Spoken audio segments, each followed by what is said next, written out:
PATV presents Live from Prairie Lights, featuring the best authors and poets on the scene today. From up-and-coming to well-established writers from across the globe. You'll see them right here on PATV. So, I'll stand or sit or something.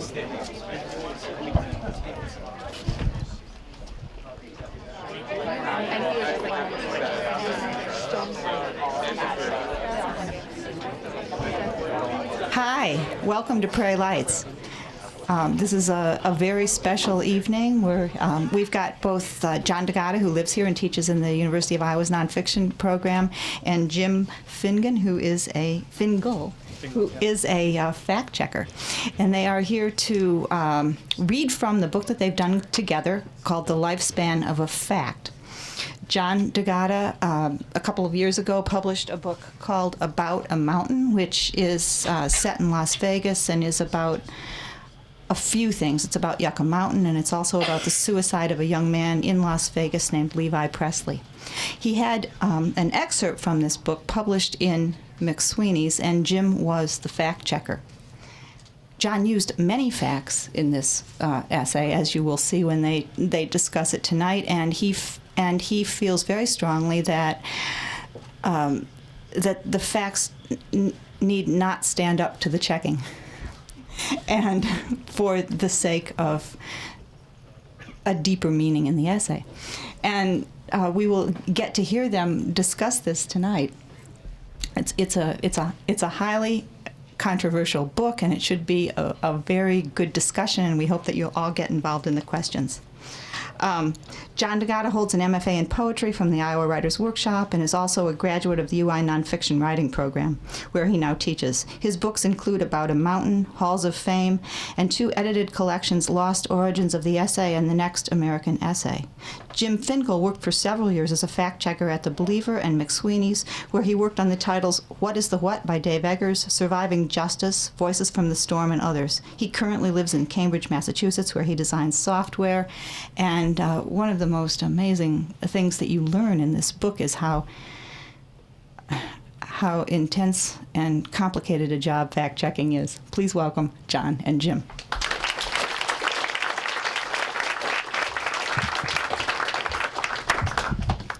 On the same day in Las Vegas when 16-year-old Levi Presley jumped from the observation deck of the 1,149-foot-high tower of the Stratosphere Hotel and Casino, lap dancing was temporarily banned by the city in 34 licensed strip clubs in Vegas. Archaeologists unearthed parts of the world's oldest bottle of Tabasco brand sauce from beneath a local bar called Buckets of Blood, and a woman from Mississippi beat a chicken named Ginger in a 35-minute-long game of tic-tac-toe. So that's the first sentence of the book. As the fact checker who analyzed this, I had to break that down into every sort of constituent part of anything that could be verified, the numbers, spellings of things, and the fun fact is for that sentence, of the 14 things that I was able to look into, I think 7 of them I was able to verify, and 7 I ended up disputing.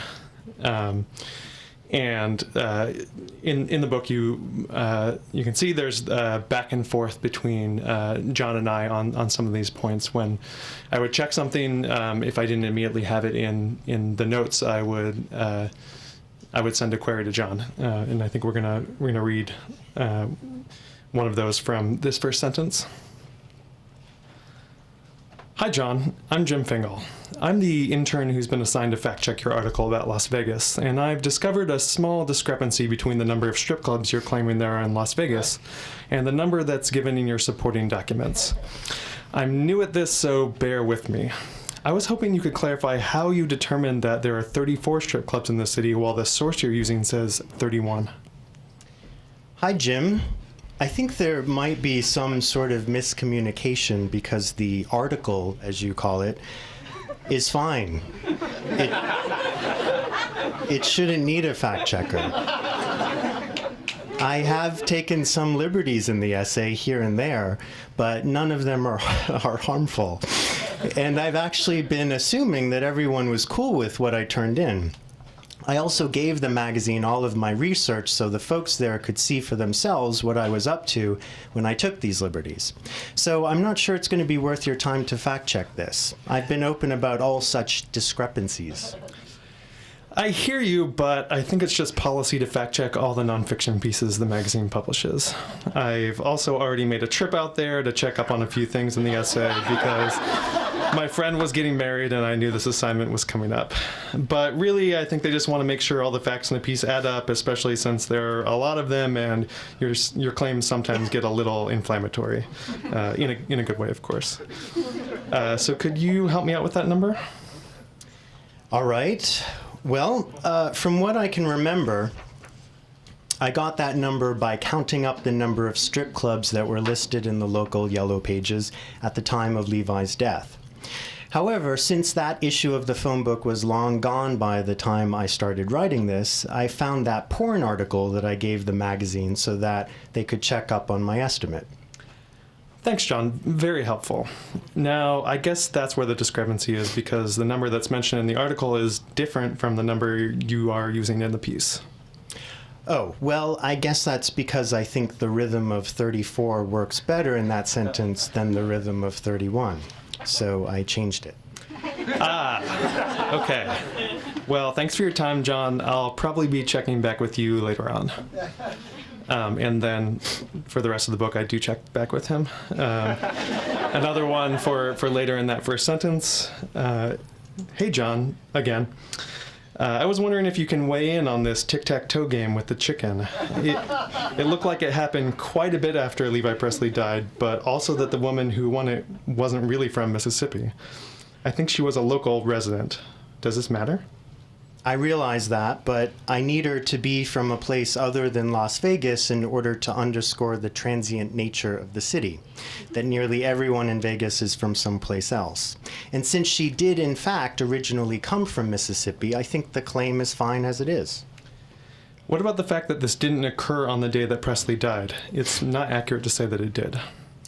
I would say that it's part of the atmosphere of that particular summer. Then isn't that how it should be framed so that it's more accurate? No, because being more precise would be less dramatic and it would sound a lot clunkier. I don't think readers will care whether the events that I'm discussing happened on the same day, a few days apart, or a few months apart. What most readers will care about, I think, is the meaning that's suggested in the confluence of these events, no matter how far apart they occurred. The facts that are being employed here aren't meant to function baldly as facts. The work that they're doing is more image-based than informational. Nobody's going to read this, in other words, in order to get a survey of the demographics of Las Vegas or what's scheduled on the community calendar. Readers can get that kind of information elsewhere. So that's from the first sentence. I think we picked out a couple more, I think, representative examples. I think that you're introducing the next one. Yeah, in another section of the essay, I try to impress the seriousness of suicide as an epidemic by comparing the rate of its occurrence with seemingly more commonplace illnesses like cancer. So one sentence from that section of the essay that proved problematic is, statistically speaking, the only things more likely to kill you in Las Vegas are heart disease, stroke, and a few types of cancer. And on a few types of cancer, there's a need for some factual disambiguation here in order for this statement to make sense. A few types of cancer is just too ambiguous. It could either mean a few different biological forms of cancer or related forms of cancer found in different parts of the body. The state of Nevada reports that there were a total of 2,762 deaths that year from cancer, but it also offers cancer statistics for different regions of the body. So, for example, there were 887 upper respiratory cancer deaths and 275 lower intestinal tract cancer deaths. However, these are the only two specific categories of cancer deaths that outnumber the suicide rate. The problem is that when one refers to a type of cancer, one needs to keep in mind that there are over 200 varieties of cancer that can affect 60 different organs in the body. Referring to a few types of cancer is incredibly vague and can mean any number of things. According to the statistics from the state of Nevada, even a generous interpretation is probably wrong, since the only two types of cancer aggregated by body part were more deadly than suicide. It should be noted that these two regions alone can include lung cancer, tracheal cancer, colon cancer, bronchial cancer, rectal cancer, and anal cancer. But that isn't taking into account the distinct diagnoses of these cancers that are also possible. To give you an idea how these can be further subdivided, the National Cancer Institute divides brain cancer alone into at least 9 different categories, a few of which themselves are further divided into subcategories, like brain tumor, brainstem glioma, brain tumor cerebellar astrocytoma, brain tumor medulloblastoma, brain tumor supratentorial primitive neural ectodermal tumors, brain tumors visual pathway and hypothalamic glioma, and brain tumor other. Given the statistics, then, it would be more safe to just say cancer. Otherwise, given the subcategories that cancer can be divided into, it would actually be more accurate to say that no types of cancer kill more people than suicide. I really don't think that readers would be upset if they found out that I lumped supratenorial primitive neuroectodermal tumors and childhood medulloblastoma together under the category a few types of cancer. Please give me a break with this shit. Then another sort of category of things that in the fact-checking process I determined, other than statistics, were, I guess, direct quotations from either people that John had interviewed or from different news sources. So the particular quote that comes under analysis here is a sergeant making the statement, "I don't have a comment about anything like that." Factual dispute.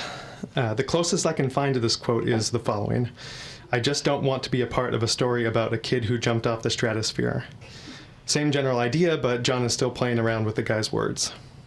I think it's clear upon reading below in the piece that John's trying to use the no comment line to play off what the CDC has to say about that. In other words, he's manipulating what this guy actually said in order to create a literary effect, which apparently is allowed amongst the writers of John's non-journalistic literary genres, for whom he apparently writes all the rules.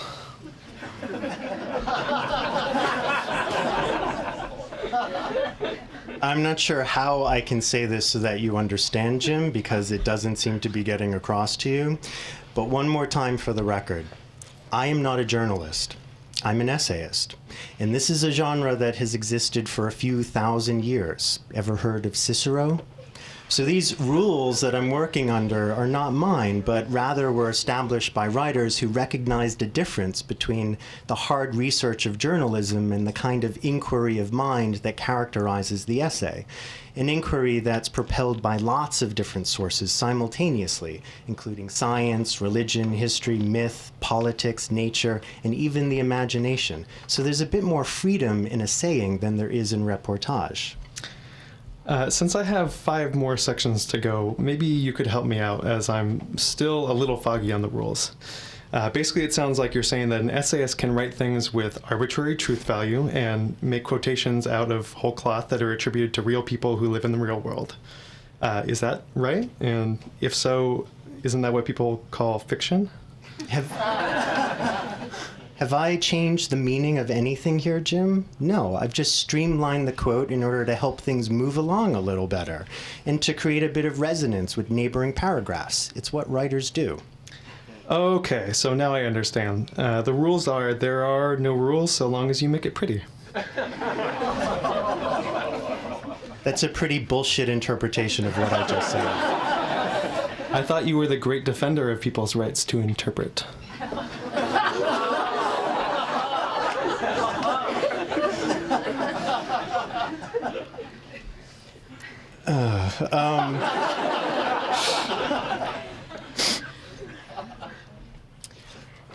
Another quote in the essay is taken from, ironically, the Columbia Journalism Review, which I alter to, in this case, by adding to it rather than paraphrasing in the previous example. So the quote in question is from the Columbia Journalism Review. This situation seems borne out by the number of local reporters who, like elected politicians and public officials, tend to end up on the public relations staffs of Las Vegas casinos. This part of the quote is flawed.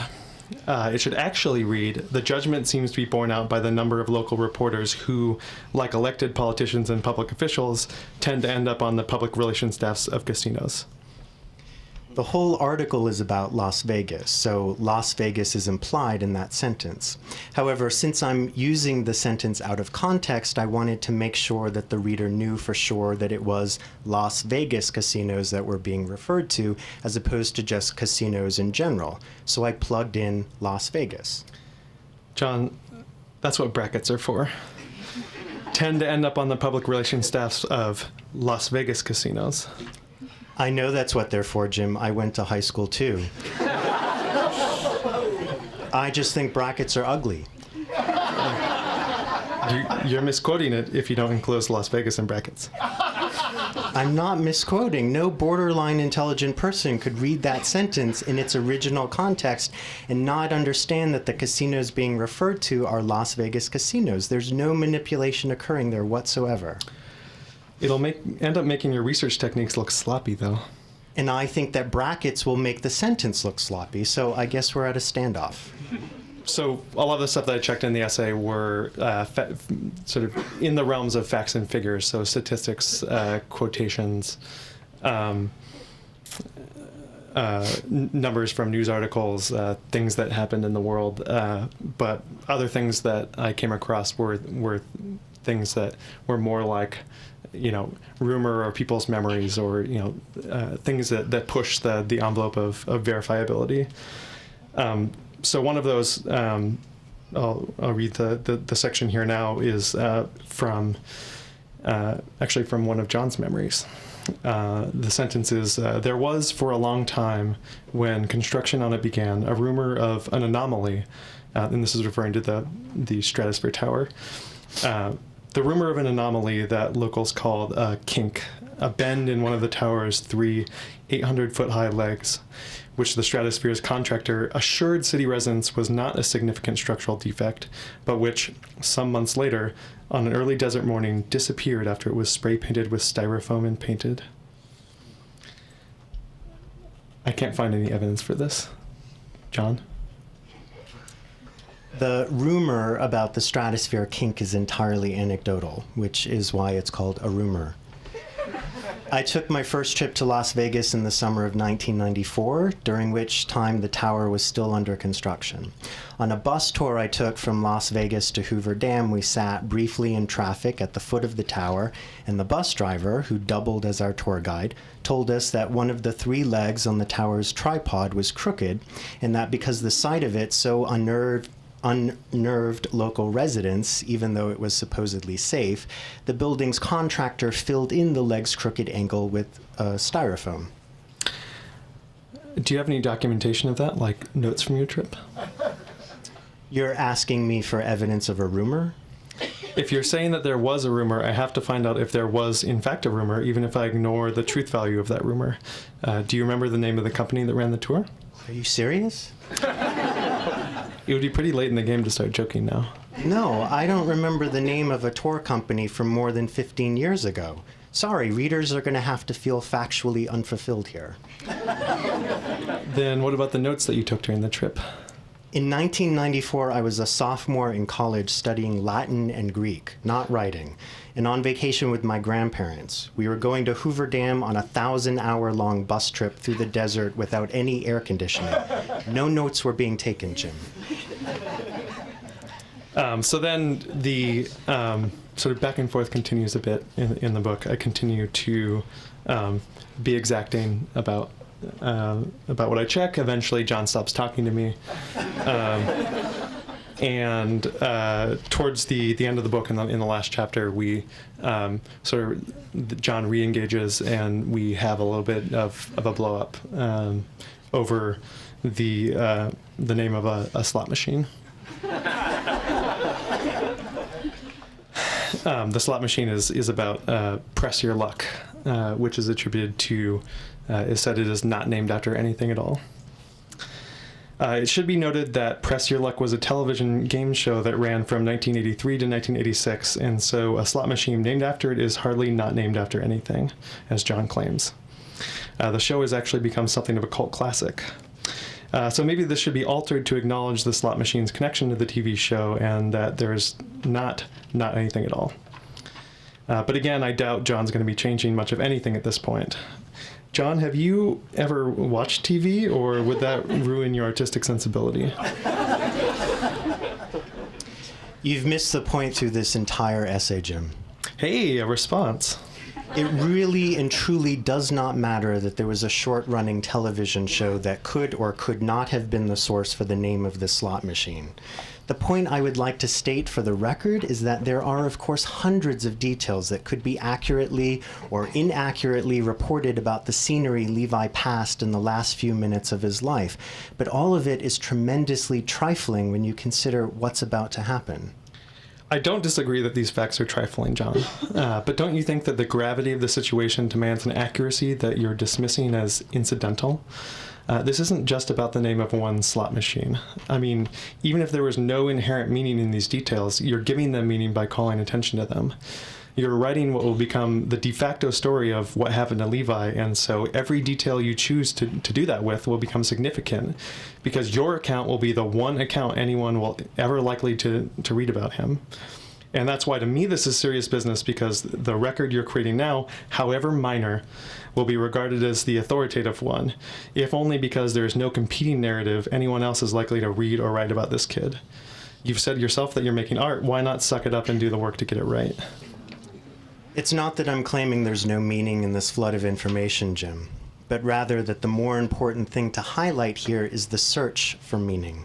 And an integral part of my search for that meaning is this attempt to reconstruct details in a way that makes them feel significant, even if that significance is one that doesn't naturally occur in the event being described.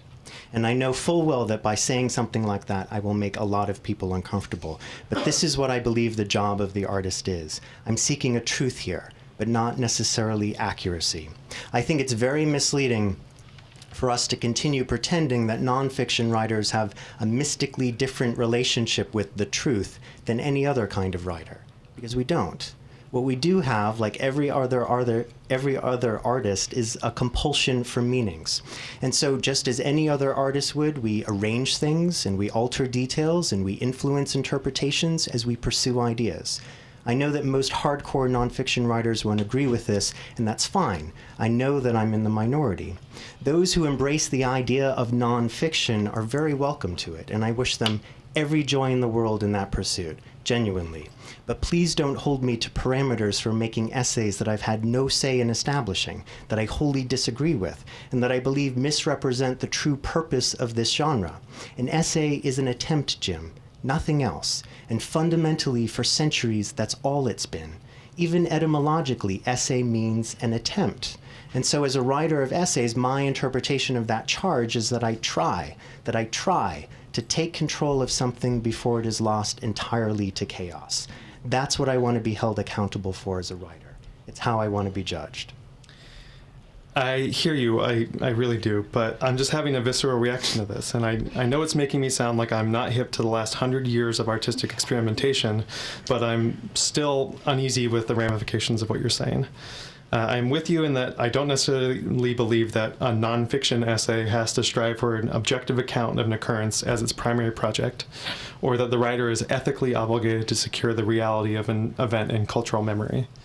And I'm all for the POMO, historiographic, metafictional appropriation of events and personages.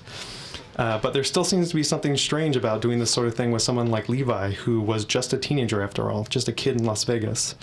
Not a cultural figure or icon whose life is for the taking that can be radically manipulated and reinterpreted.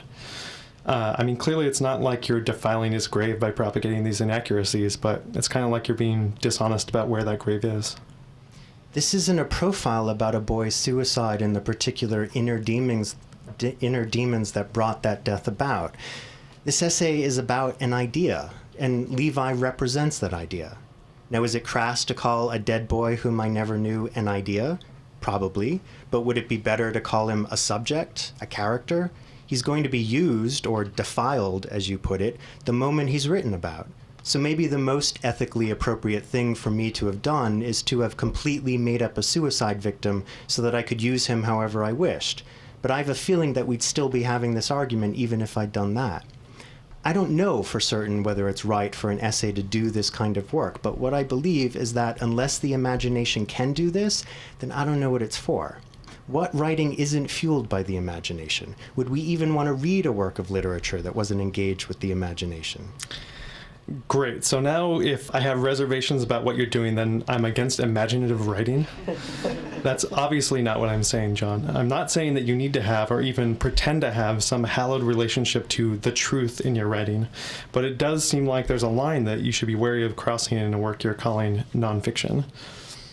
While I may know that when you claim that something you're writing as nonfiction doesn't necessarily mean that it's not fictional, can you at least see why others might feel otherwise if they don't know what they're getting into? When people who haven't read your manifestos on the subject pick up something like this and see it labeled as nonfiction, can you see how they might take it to be an indicator of a totally different sort of intentionality? By doing that, you initiate a social contract that says you understand that by calling your work nonfiction, you will stop short of saying things that you know are blatantly untrue. All right. Number one, I'm not calling this nonfiction, and neither do I tend to call anything that I write nonfiction because I don't accept that term as a useful description of anything that I value in literature. The only reason this is being labeled nonfiction by your editors is because that is one of the two binary categories that editors allow in prose. And second, Jim, please keep in mind that we are talking about the name of a slot machine. We aren't talking about just a slot machine, John, and you know it. Look, there is a truth, and then there are localized truths, and then there are soft facts, and then there are hard facts. And I'm not sure why you seem intent on pretending they're all the same thing, that they're all equally arbitrary, because they're not. The point I'm trying to make is less an artistic point and more of a socio-political or psychological point. It seems to me like it's important for a person to know whether what they're reading is the product of someone trying to keep up the struggle to nail down the facts of the world, as you put it, or if they're reading something that disregards, discards, or manipulates those facts for artistic purposes. People feel like they've been trifled with if they discover they've been misled on that front. I mean, the whole point of all these shitstorms over the last 10 years that keep popping up every time someone finds out that a memoir was embellished isn't that the reading public doesn't understand that writers sometimes use their imaginations. It's about people searching for some sort of capital T truth that connects with how they feel about themselves and their place in the world, and then being devastated when they find out that the thing that they were inspired by turned out to be deliberately falsified, and in not just a reinterpreting and poetically embellished, but explicitly falsified for seemingly self-aggrandizing purposes. Is that what I'm doing in this essay, Jim? Am I embellishing for self-aggrandizing purposes? I'm not saying that's what you're doing in this essay, but the anarchic approach to truth that you seem to be advocating is certainly not helping anything. But since when did a little intellectual anarchy become such a bad thing? Since when did we start allowing rules to dictate what is valid in art? Don't we purposely afford the artist with liberties that aren't usually allowed in everyday discourse? I mean, isn't that one of the reasons we turn to art? Don't we expect the artist to test limits, to challenge the rules, to break taboos? Art is invested with special privileges in our culture because we believe it serves a special role. It's there to challenge us. Rules of any kind don't apply to art. The inner punk in me agrees. Artistically and philosophically, when we're talking about the status of truth in language and art on a basic level, I think more or less I agree with what you're saying. You know, as two terminally overeducated dudes. I'm sure that you and I are both confident in our knowledge that Nietzsche calls truth a mobile army of metaphors, metonymies, and anthropomorphisms, that both God and the author are dead, that we make our own truths and shape our own realities, that the man is invested in keeping any non-institutional viewpoints down. But while it's all well and good for us to pat ourselves on the back for how subversive and avant-garde we are, when you step back and look at what you're really saying, isn't there something really rarefied and academic about that? I applaud anyone's search for the truth, the artistic truth, or any other kind of truth that you can finagle this argument to be about. But when you change the factual qualities about a thing to change your artistic interests, you're creating something that never existed. Not the truth about Las Vegas or the truth about Levi Presley, but the truth about John D'Agata's Las Vegas and John D'Agata's Levi Presley. And don't you see how there might be something fundamentally wrong with trying to pass off John D'Agata's Las Vegas as the real factual report of the real Las Vegas without giving readers at least a wink and a nod? I've been giving readers winks and nods for my entire career, Jim. I've edited anthologies, I've written essays, I've given lectures, I've taught courses all about this issue. At some point, the reader needs to stop demanding that they be spoon-fed like infants and start figuring out on their own how to deal with art that they disagree with, and how to do so without throwing a fucking temper tantrum. All right, let's go about this from a different angle. When someone watches the news or reads the paper or listens to the radio in search of facts about the world, is it strange that they should get upset when they're given news as entertainment or when they're presented with something that is altered or made up for nefarious political or economic reasons? No, that's a legitimate reason to be annoyed. And don't you feel betrayed when people in power say things that are out and out not true in order to serve their own purposes? Sure. So now, even though it's clear that there aren't any 100% reliable sources, can you agree with me that people should at least be able to hope for reliable intentions? Yeah, but I'm not a politician, Jim. Nor am I a reporter. And I'm also not the reader's boyfriend or daddy or therapist or priest or yoga instructor, nor anyone from whom they should be seeking a trustworthy relationship. Just because there are some parts of our culture in which we need to demand honesty and expect reliable intentions doesn't mean that it's appropriate for us to expect that from every experience we have in the world. John, right or wrong, people are going to have different expectations of something that's called nonfiction. If there's a perceived difference in the intentionality behind nonfiction and fiction, there is a perceived difference in the intentionality behind nonfiction and fiction because nonfiction is supposed to have its feet firmly planted in reality. Isn't that the definition of nonfiction? Why do you have such a hard-on for that term? I'm not using that term to describe this essay. You are. Because like it or not, that's what the world calls the genre you're working in. Maybe it's the fault of the language. We don't have enough words for snow or the variety of literary experiences. But your definition of essay is an idiosyncratic one that is not shared with the public at large. I'm not saying that's a good thing or a bad thing, but it's a thing. Well, then there's another reason why we need a better educated culture. An essay is not a vehicle for facts the way journalism might be. An essay is an experience, and a very human one at that. It's an enactment of the experience of trying to find meaning, an emotional meaning, an intellectual meaning, a political meaning, a scientific one, or whatever goal the artist has set for the text.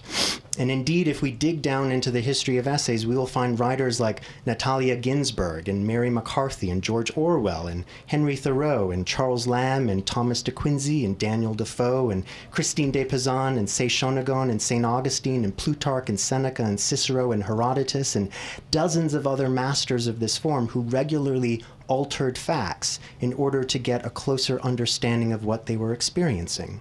Now, is that morally acceptable? Well, in some of their cultures, it actually does seem to have been acceptable. But in the case of other writers, their manipulations of facts have gone entirely unnoticed. So does this mean we should now say that the essays that these writers have left us, some of which form the very foundation of this genre, are less worthy of our appreciation? I would hope not. My point, Jim, is that if we were to return to a description of this genre that defined it according to its most inherent activity, one of curious investigation, rather than the fulfillment of some arbitrary sense of veracity, then I think we would be less inclined to make moral judgments about the choices writers make in this genre, and start instead appreciating those choices as efforts on behalf of literature. This is getting nowhere. We seem to be talking past each other. I'm not saying that those kinds of essays are not worthy as art, and neither am I saying that they are poor examples of literature because they are not strictly factual.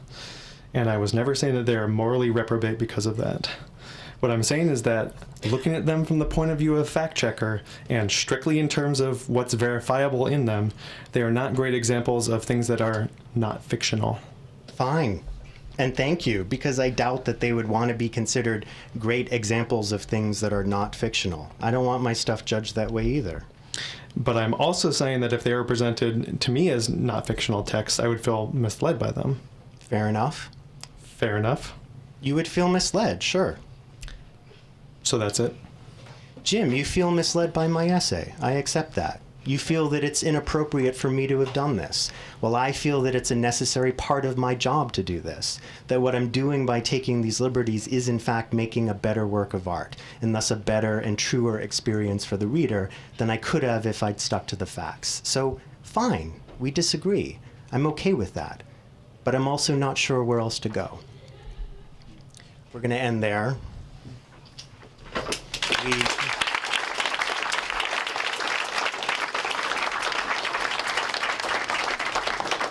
Given the amount of fun that people seem to be having online with this issue, we just figured we'd leave a lot of room for questions or assaults or whatever you want.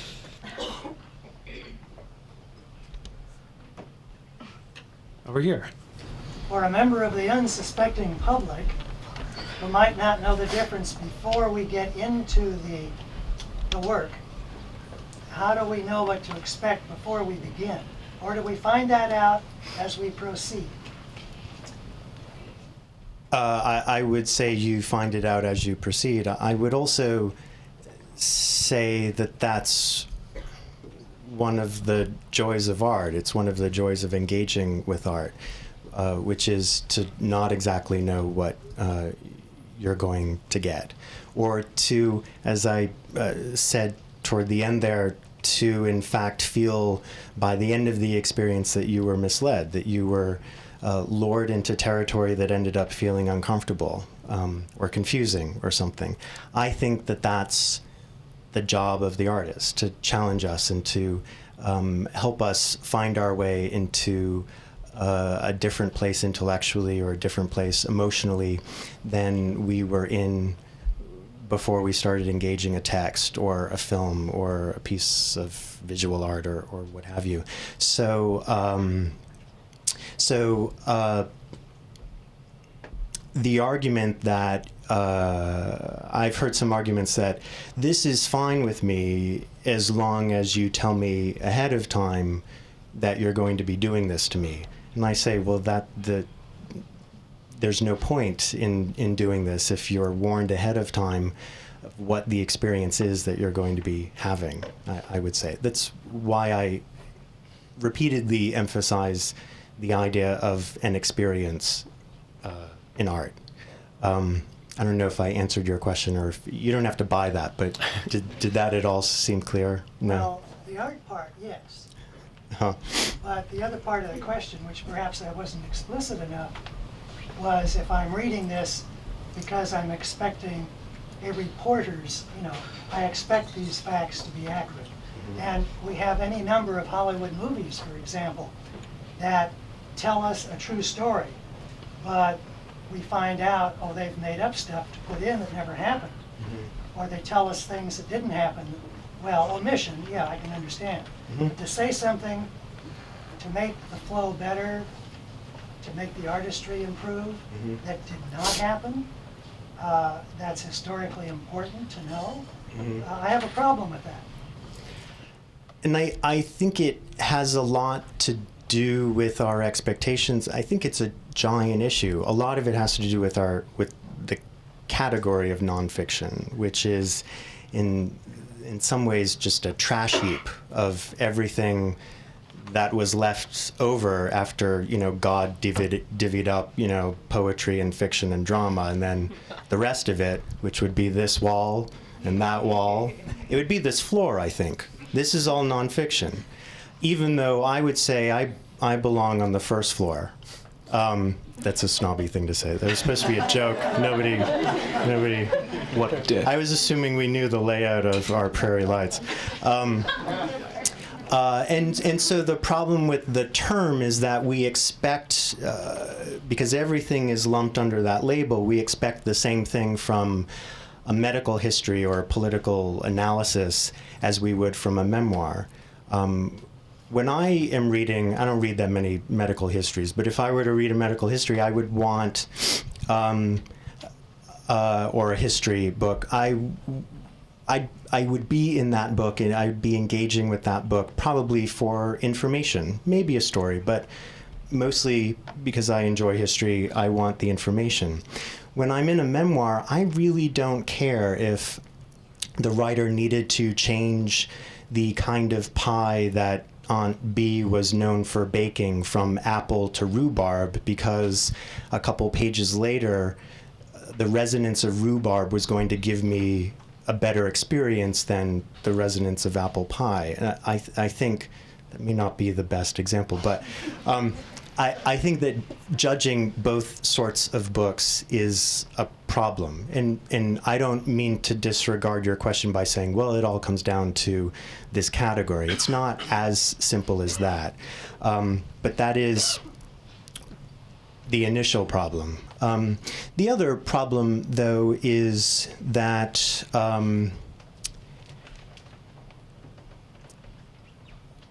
in this essay, which is an excerpt from a larger book, I was intentionally trying to play with the expectations of journalism. And so for me, and so I wanted people to engage it and feel like it was moving journalistically. And then to realize, as I think most readers would in the book this comes from, as even at some point in the essay, to realize that, oh, that mode, that journalistic mode, isn't going to work.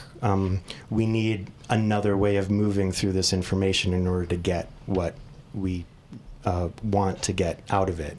So for me to signal you ahead of time by saying, it looks like journalism, it kind of smells like journalism, it quacks like journalism, but it's not journalism, so don't get upset. Somewhere around page 103, something's going to happen.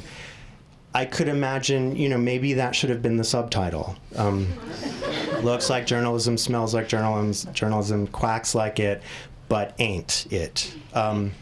But that would ruin for me what I think is part of the experience that I want you to share with me in the book. I don't know if you buy that. It doesn't look like you do, but. No, that's a good answer. All right. I feel like this question of whether the reader expects everything in nonfiction to be absolutely factual assumes this kind of utter naivete on the part of the reader, that they're absolutely innocent, that they're incapable of recognizing a fact versus something that's been altered for artistic purposes. And I was just wondering whether that's comparable to other. Oh, sorry. Can people hear me? Oh, no. Sorry. I guess I'm in charge of this. Sorry, I'll try to say that again really quickly.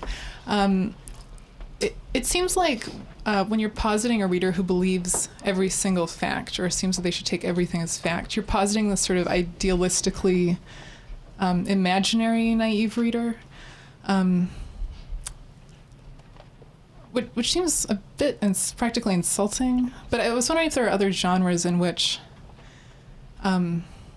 we do that, or if there are other like areas of life where you assume the most naive possibility and that's what you're expected to write to.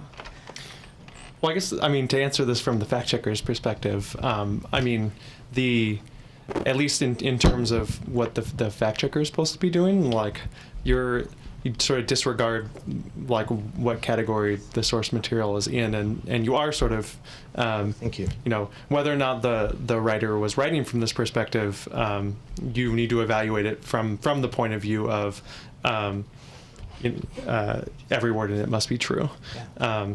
In the what is done with that at the end of the process is sort of radically different if you're if you're fact-checking for a newspaper versus if you're fact-checking for a magazine, and even amongst magazines, if you're fact-checking for, the New Yorker versus the Believer versus other places, and even fact-checking fiction. Like I've fact-checked fiction before, and that's sort of who is driving the process. That was the goal at the end of that. So in fiction, it may be the author wants to make sure that any inaccuracies they have are made because of choice rather than accident.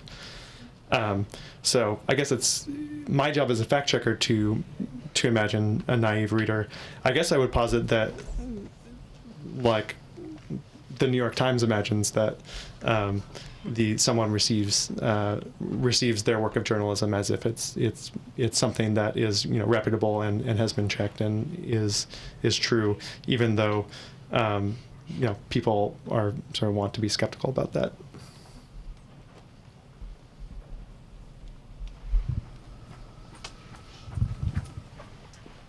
Hi. This question's for Jim. I was wondering your last kind of passage in the book that ends with wouldn't he still be dead? I think that's the last line.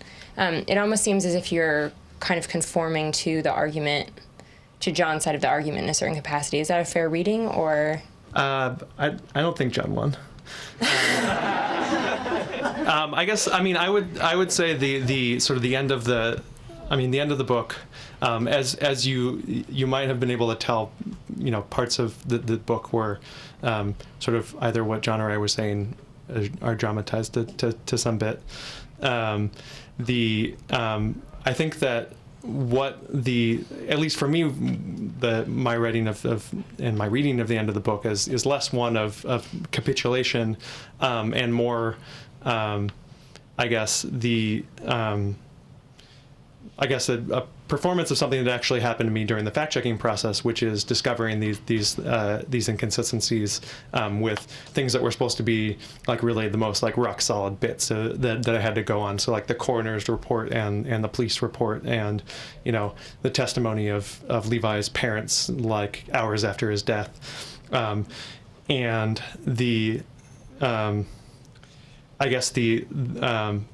I've spent hundreds of hours, fact-checking things in this book. Was pretty much thinking it was going to be destined for a file cabinet, and the essay was going to be published as is without really being changed. So at least what I had going for me was that I was establishing my own sort of truth and my own like way of rectifying what I was reading in the essay. And there was a sense of sort of like vertigo and like the ground dropping beneath me when I sort of realized those most reliable sources are not very reliable, and that the question that I ask at the end of the book is sort of like meant to be a sort of zoom out on the process and what I felt when I was confronted with that was a sort of alienation from the process I was doing and like a questioning of the meaning, and so I think at least I would recommend that you read it more as a sort of the experience of the fact checkers' engagement with the really like messy world of dealing with the facts rather than John winning.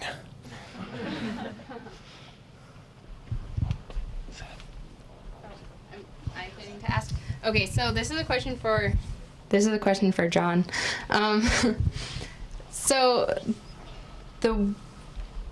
My question, this is two parts. Okay, now it's gone, so I need somebody to ask another question first. So I have a question. In terms of the exchange that you just presented to us, I have a characterization which I would say it's more journalistic than literary, and I'm wondering what your reaction is to that. And particularly for John, what swayed you about this conversation to, if you agree with that characterization, to go into a journalistic rather than a literary mode? So our argument, our back and forth feels journalistic. Is that where what you said? Yeah. Versus the literary mode that you're arguing for within the argument. Sure. I'm not sure I would agree that it feels journalistic. I don't know. How would you describe the mode of the debate? The goal is that it sounds like an email exchange. Yeah, I guess I think of it as, I don't think of it as journalistic. I actually think of it as a bit of a farce. I mean, it's a bit of an exaggerated argument. The reality, so here's the scoop. The ultimate irony of the book is that Jim and I are quite close. We weren't when we started, and in truth, when this 22-year-old, I think at the time, contacted me because he had some questions as a unpaid intern at the Believer. Initially, I was like, kind of, fuck off. Jim claims that I was never mean to him, but I felt in my heart,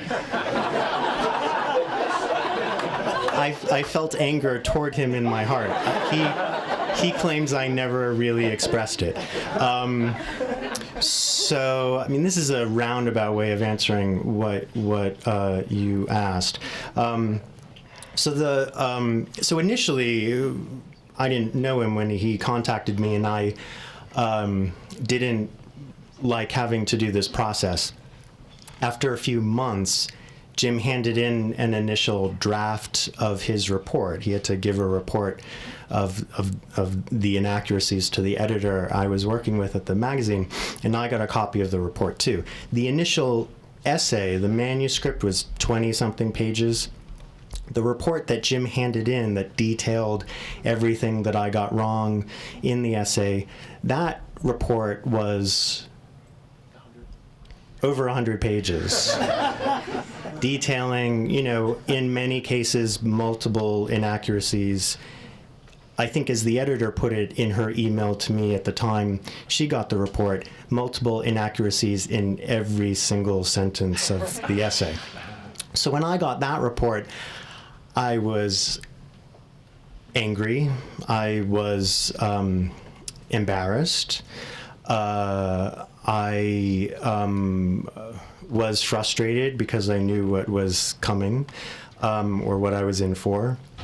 But once I read the report, I was amazed by it because I recognized something in Jim's obsessiveness to try to find the right facts for all of these issues that I feel when I'm pursuing whatever subject I'm researching for an essay. I mean, it felt as passionate as I feel toward subjects.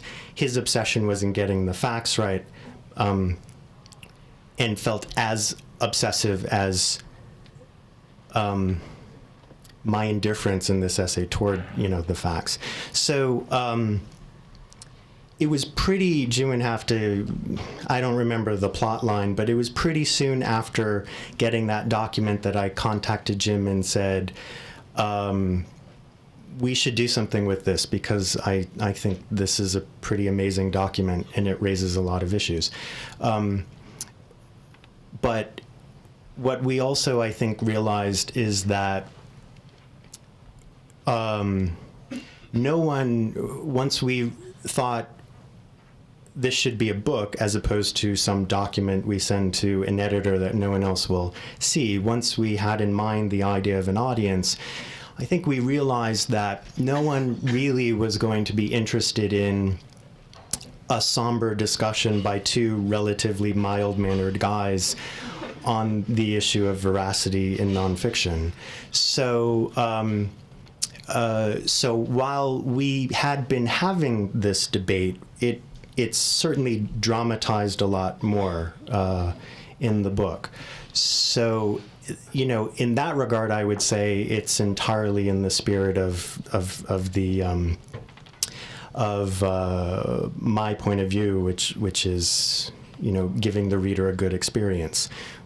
An example, the least sophisticated example being a lot of dick jokes in the exchanges, which I doubt really I ever threw at Jim while we were actually discussing the fact-checking. Does that answer your question? Sort of. Yeah. Probably have time for one more short question.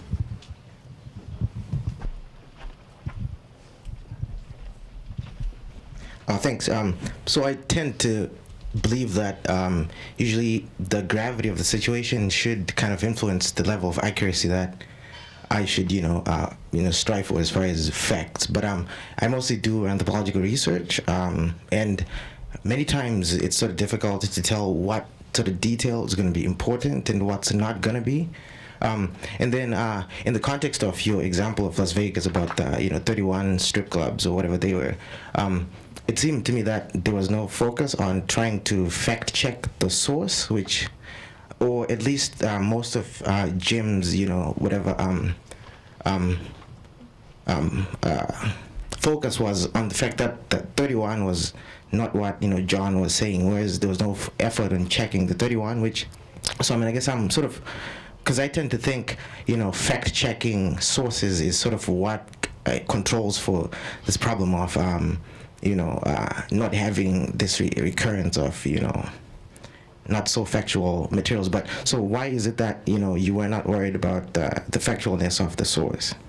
Yeah, I mean, that's a good question. I mean, in truth, like somewhere along towards the end of the process of the book, I think I told John that I was, deathly afraid that someone was going to read it and, recognize the work of an amateur.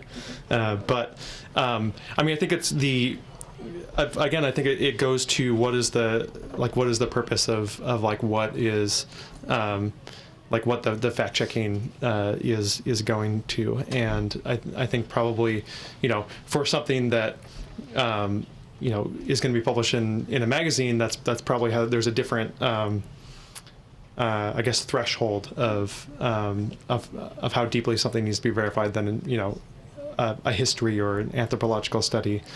Because when you sort of when you boil things down, it's like you have a fact in front of you. How are you going to verify it? So you can like personally, if it's a certain category of things, you can personally go out and verify that there are bricks in front of the stratosphere, or there is a tower and it's behind palm trees.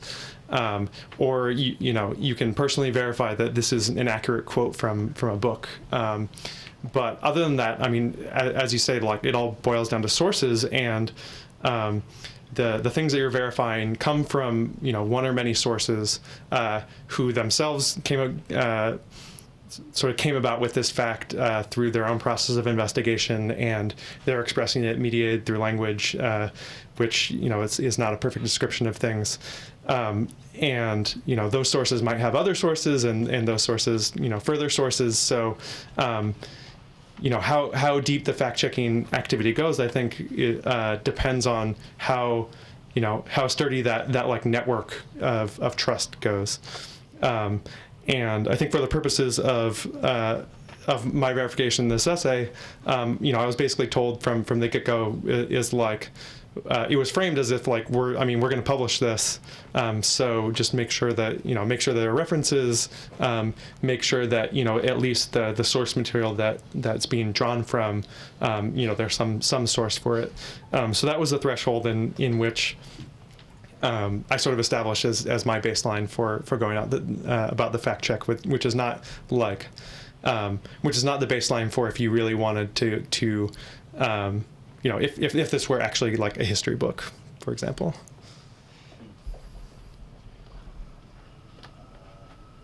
We're out of time. Let's thank John D Agata.